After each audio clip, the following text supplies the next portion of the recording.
ادخل امرأة لا تنحني لعرش ولا ترهبها سطوة الطغاة، فهنا يزيد لعنة الله عليه يذهل وينادي على جيشه بصوت مبحوح: أيها الجيش فليجبني أحدكم، من هذه دخلت علينا غاضبة،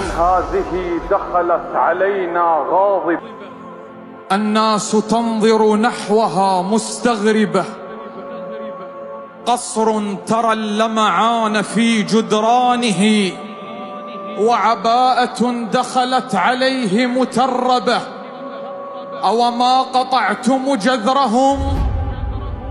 فأجابه: لا يا يزيد، جذورهم متشعبة، في ذبح عباس فرحنا كلنا، ولقد تقطعت الكفوف المرعبة، متوجهون بجيشنا لخيامهم، لكن وجدنا في المخيم شاربة، احذر بمن وقفت أمامك متعبة، لا ليس من سبي تحدب ظهرها، بل إن أقواس السهام محدبة، إن التي فجعت بموت عزيزها تخرج تشق الجيب تلطم نادبة، لما أخذنا رأس عباس لها خرجت لنا حتى اليدان محجبة، للكل دور للكل دور للكل دور.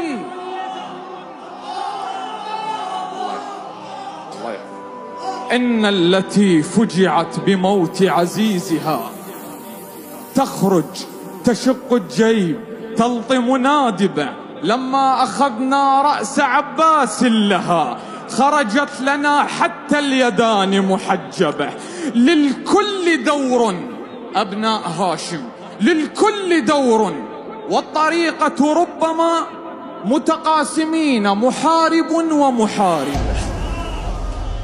وهنا أجابته العقيلة حينها: ويزيد يسمع والعيون مراقبة، والعيون مراقبة.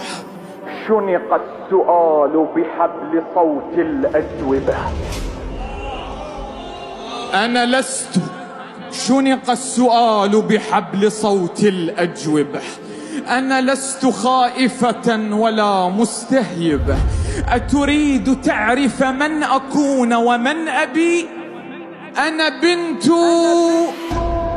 لا قص